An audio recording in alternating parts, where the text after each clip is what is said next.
Have you ever wondered why some conversations create strong friendships, while others lead to misunderstandings and conflict? Or why a simple text message can sometimes be misunderstood, even when your intentions are good? The answer lies in something we all use every day but rarely think deeply about: interpersonal communication. Whether you're talking to a friend, speaking with your lecturer, chatting with family, or even sending a message on WhatsApp, interpersonal communication plays a major role in your life. And if you're a mass communication student, understanding interpersonal communication is absolutely essential because it forms the foundation of all human interaction. So, in this video, we'll explore what interpersonal communication is, its characteristics, contexts, principles, purposes, and how you can become a more effective communicator. Let's dive in. What is interpersonal communication? Interpersonal communication is the exchange of information, ideas, feelings, and meaning between two or more people. In simple terms, it is communication that takes place when people interact with one another. Many people assume interpersonal communication only happens face-to-face, but that's not entirely true. Today, interpersonal communication can also occur through phone calls, video calls, emails, text messages, and social media platforms. Think about your day so far. Maybe you've greeted someone, replied to a message, asked a question in class, or called a friend. Every one of those interactions is an example of interpersonal communication. It is one of the most common and important forms of communication because human beings are naturally social creatures. We communicate to connect, learn, share, and understand one another. Before communication can take place effectively, several elements must work together. First, there is the sender, the person who initiates the message. Then comes the receiver, the person who receives and interprets the message. There is also the message itself, which is the information being communicated. The message travels through a channel, such as speech, a phone call, an email, or a social media platform. The receiver then responds through feedback, letting the sender know whether the message has been understood. And all of this happens within a context, while noise, anything that interferes with communication, can affect understanding. Once any of these elements breaks down, communication becomes less effective.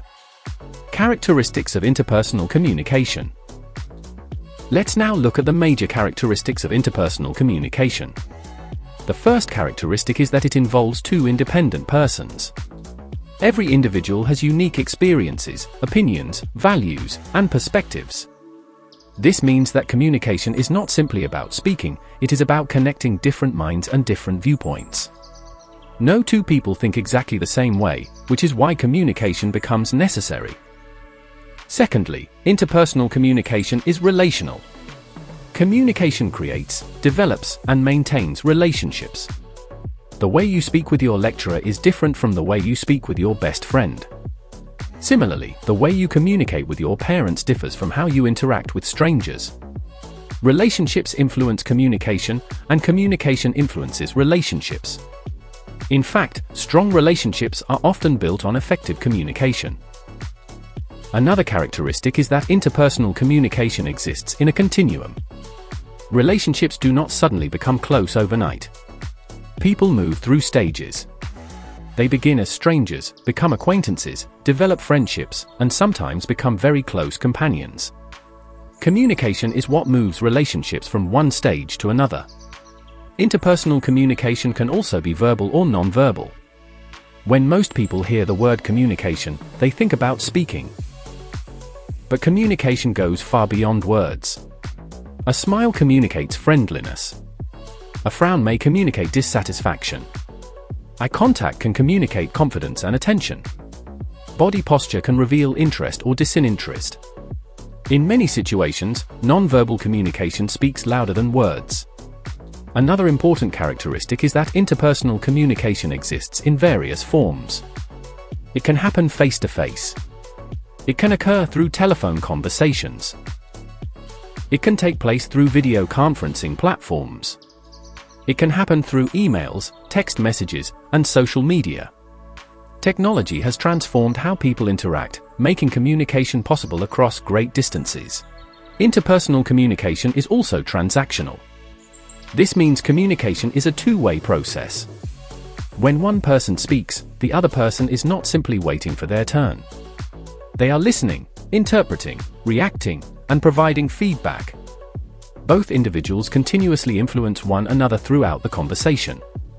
Communication is not something one person does to another person, it is something people create together. Another characteristic is that interpersonal communication reduces uncertainty. Imagine meeting someone for the first time. You know very little about them. As you communicate, you begin to understand their personality, interests, values, and intentions. Communication helps remove doubts and creates greater understanding.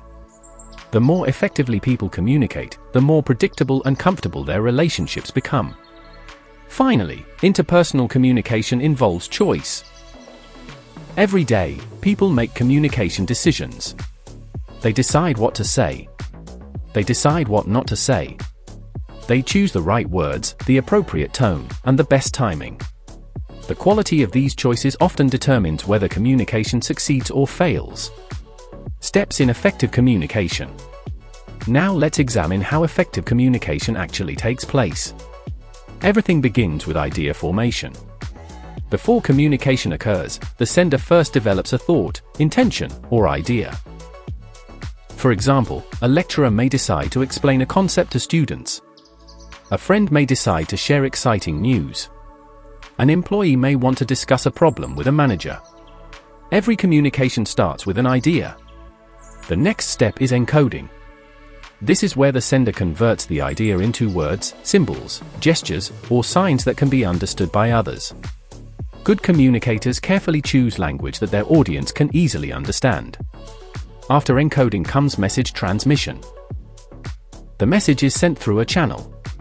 The channel could be speech, writing, a telephone call, an email, a video call, or social media. Choosing the right channel is important because it influences how the message is received. The next step is receiving. The receiver obtains the message. But receiving is more than simply hearing words. It requires attention and focus. Many communication problems occur because people hear but do not truly listen. After receiving comes decoding. This is where the receiver interprets the message and assigns meaning to it. Successful communication occurs when the receiver understands the message as the sender intended. Finally, there is feedback. Feedback tells the sender whether communication has been successful. A question, a comment, a smile, a nod, or even silence can serve as feedback. Without feedback, communication remains incomplete. Space in interpersonal communication.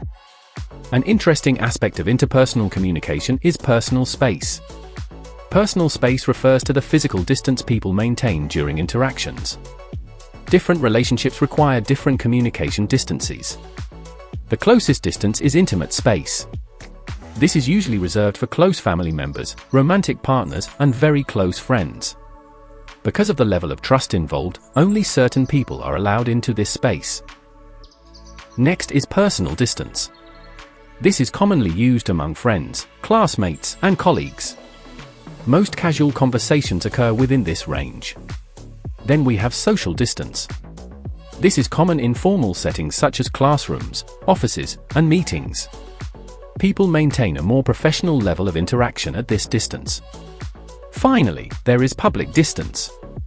This occurs when addressing larger groups, such as during lectures, seminars, conferences, or public speeches. Contexts of interpersonal communication.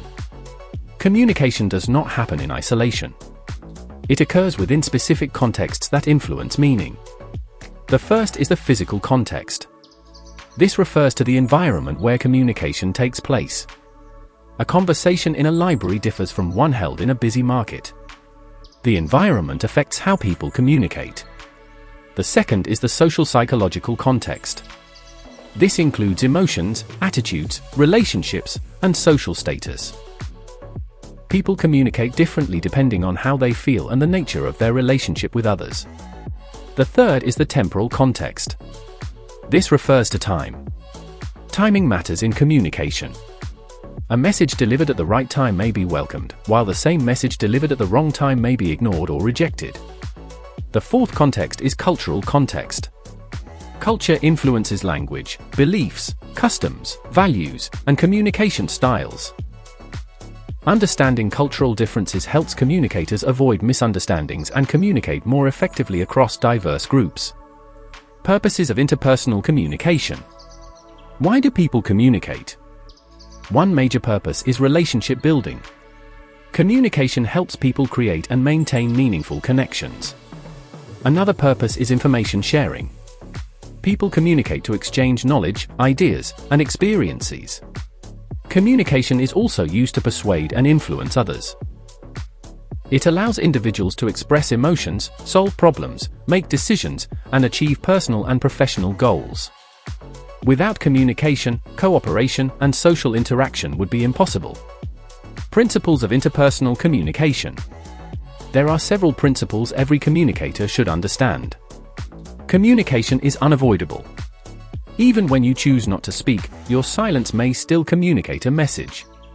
Communication is irreversible. Once words are spoken, they cannot be completely taken back. This is why careful communication is important. Communication involves ethics. People should communicate honestly, responsibly, and respectfully. Communication creates meaning. Different people may interpret the same message differently based on their experiences. And finally, communication affects relationships.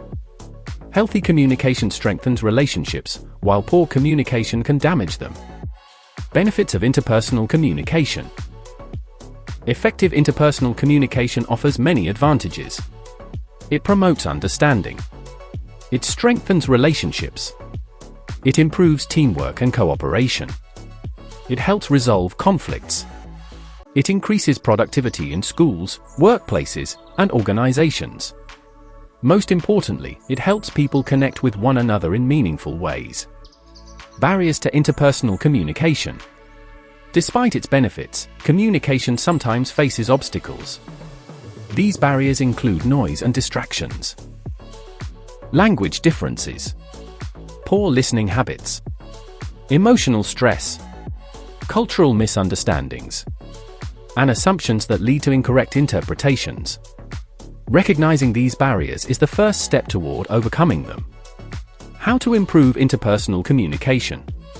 If you want to become a better communicator, there are several habits you should develop. Learn to listen actively. Pay attention when others are speaking. Maintain appropriate eye contact. Speak clearly and confidently. Respect different viewpoints. Provide constructive feedback.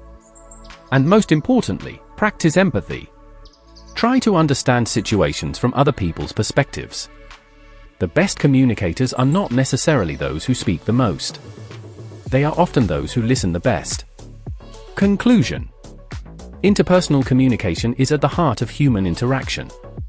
It helps people build relationships, exchange information, solve problems, and achieve shared goals. Whether communication happens face-to-face or through technology, understanding its characteristics, contexts, principles, and processes can help us communicate more effectively in our personal, academic, and professional lives. Thank you for watching. If you learned something valuable from this lesson, kindly like this video, share it with your classmates and friends, and subscribe to Mass Communication Simplified for more simplified lessons in mass communication and media studies. Until next time, keep learning and keep communicating effectively. Goodbye.